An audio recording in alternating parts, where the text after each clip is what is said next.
नमस्कार दोस्तों। मैं चाहूँ तो विस्तार से बताते हुए इस वीडियो को लंबा कर सकता हूँ, लेकिन मैं ऐसा नहीं करना चाहता। मैं मान के चल रहा हूँ कि आप कम से कम इतने स्मार्ट होंगे कि मेरे इशारे को पकड़ लेंगे कि मैं किधर इशारा कर रहा हूँ। अगर इस इशारे को नहीं पकड़ पा रहे हैं तो लंबी वीडियो बनाने से भी कोई फ़ायदा नहीं होता। बात होगी टॉपर बनने की। सिंपल सी बात है, आप भी मेरी बात से सहमत होंगे कि किसी के माथे पे नहीं लिखा होता कि यह व्यक्ति टॉपर बनेगा। नहीं लिखा होता। जो टॉप करते हैं वो भी कहते हैं कि अरे मुझे तो पता ही नहीं था कि इतनी अच्छी रैंक आ जाएगी। लेकिन एक बात स्पष्ट है कि रास्ते जब बने होते हैं ना, कोई भी उस रास्ते पे चले तो वही पहुंचेगा जहां वो रास्ता जा रहा है। दिक्कत यह है कि पैरेलल दो रास्ते बने हुए हैं और हम में से ज़्यादातर लोग एक ऐसे रास्ते पे चल रहे हैं जिसका अंत, ज़्यादातर जो उसका अंत है वो मंजिल से कहीं दूर जाके हो रहा है। सिंपल सी बात है। आप टॉपर कैसे बन सकते हैं, खुद अपने अंदर झांक कर देखिए। एक एक करके मैं गिना देता हूँ आप किधर जा रहे हैं। सिलेबस की बात आती है, कुछ लोग कहते हैं कि अरे सिलेबस तो बहुत वास्ट है क्योंकि कहीं से सुन लिया है। कुछ लोग कहते हैं कि यही तो है सिलेबस, जब एग्ज़ाम क्वालिफाई करना है तो हमें दे दिया गया, भाई ये है सिलेबस, पढ़ लो एग्ज़ाम क्वालिफाई कर लो। तो वो सिलेबस को अच्छे से समझते हैं। दूसरे लोग हैं जो यही सुन सुन के कि बहुत वास्ट है, दिमाग में कूड़ा भर लेते हैं, कुछ भी पढ़ते रहते हैं, किसी भी बिना डायरेक्शन के कहीं से भी कुछ भी पढ़ते रहते हैं। दूसरा तरीका ये है, आप सोचिए आपको किधर जाना है। प्रीलिम्स और मेंस के क्वेश्चन देखते हैं, अरे पता नहीं यूपीएससी ने कहाँ से क्या पूछ लिया। आप ये भी कर सकते हैं कि उसी से मिलान कर सकते थे कि किस सिलेबस के किस हिस्से से यूपीएससी ने इस बार क्वेश्चन पूछा है। आप ये भी देख सकते हैं, अच्छा यूपीएससी का लेवल ये है, इस नेचर का क्वेश्चन है, तो मुझे इसी डायरेक्शन में तैयारी करनी चाहिए। दूसरा क्या है जो मैंने बताया कि इस तरह से पता नहीं कहाँ से यूपीएससी क्वेश्चन पूछ रही है, सिलेबस में तो आ ही नहीं रहा है। किताबों की बात करेंगे तो बहुत सारे लोग ऐसे हैं जो इसमें मतलब घुले रहते हैं लास्ट तक, या तो सेलेक्ट नहीं हो जाते या फिर छोड़ नहीं देते, किताबों के चक्कर में पड़े रहते हैं। समझदार व्यक्ति समझ रहा है कि कोई भी किताब परफेक्ट नहीं है, कोई भी नोट परफेक्ट नहीं है। हाँ, कुछ किताबों से ज़्यादा क्वेश्चंस आते हैं, उससे ज़्यादा फ़ायदा लिया जा सकता है। कुछ नोट से ज़्यादा क्वेश्चंस आते हैं, उससे ज़्यादा फ़ायदा लिया जा सकता है। लेकिन हम में से बहुत सारे लोग ये सोच रहे हैं कि एक बार हम पूरी लिस्ट कंप्लीट कर लें किताबों की जहाँ से सारे क्वेश्चंस लड़ जाएँ। ऐसा कभी नहीं होगा, ऐसा नहीं होता। इसीलिए आपके पास एक चॉइस है कि आप कम किताबें पढ़ें, वो किताबें पढ़ें, वो नोट्स पढ़ें जहाँ से सबसे अधिक क्वेश्चंस आते हैं, बाकी कॉमन सेंस संभाल लेगा आपका।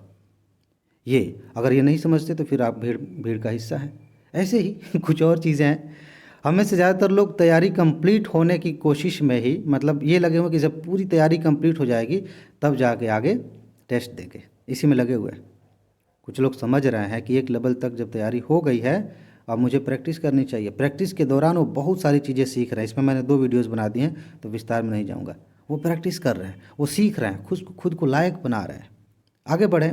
एक और रास्ता है कि हम टाइम टेबल बनाते रहें, क्योंकि हमें पता चला है कि टाइम टेबल बनाना बहुत ज़रूरी है, प्लानिंग बनाना बहुत ज़रूरी है। और दूसरे तरह के लोग ये हैं कि उन्हें इससे ज़्यादा फ़र्क नहीं पड़ता कि उनकी स्ट्रेटजी कितनी परफेक्ट है, लेकिन इससे फ़र्क पड़ता है कि वो काम कर रहे हैं कि नहीं, वो अपने समय का इस्तेमाल कर रहे हैं कि नहीं। कुछ लोग टाइम मैनेज कर रहे हैं और कुछ लोग टाइम का इस्तेमाल कर रहे हैं। आप सोचिए कि आप क्या कर रहे हैं। अगर निचोड़ कहें, जो भी मैंने ये कहानी सुनाई, इसका निचोड़ ये है कि कुछ लोग बाहर की चीज़ों में भटके हुए हैं और कुछ लोग अपने आप को लायक बना रहे हैं। अगर आपने खुद को लायक बना लिया कि आपको ये विषय पढ़ना है, विषय पढ़ लिया, अच्छे से तैयार कर लिया, रिवीजन कर लिया, बहुत बढ़िया से याद कर लिया, ठीक है, दिमाग में बैठ गई। प्रैक्टिस करने की ज़रूरत है, आपने प्रैक्टिस कर लिया, आपकी स्पीड बढ़ गई, आपकी माइनस मार्किंग कम हो रही है, इस लायक आपने अपने आप को बना लिया। राइटिंग की ज़रूरत है, खूब बढ़िया स्पीड में लिख रहे हैं, ठीक ठाक पढ़ने लायक लिख ले रहे हैं, आंसर राइटिंग आपकी बहुत शानदार हो गई है, आप क्वेश्चन की डिमांड को समझ के उसके अनुसार लिख ले रहे हैं, आपने खुद को लायक बना लिया। अगर आप इस जोन में काम कर रहे हैं, इस हिस्से पर काम कर रहे हैं, इस रास्ते पर चल रहे हैं, तो निश्चित रूप से आप टॉपर बनेंगे।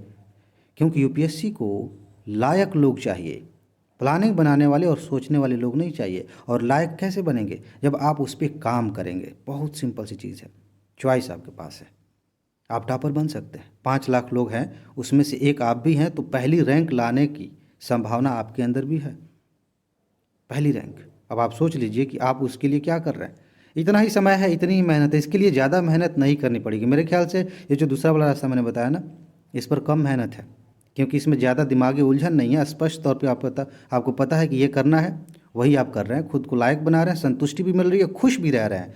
जो लोग इधर से भटके हुए हैं ना, वो दुखी हैं, जैसे तैसे घसीटते हुए खुद को आगे लेके जा रहे हैं, क्योंकि उनके दिमाग में चीज़ें उलझी हुई हैं, कुछ भी स्पष्ट नहीं है।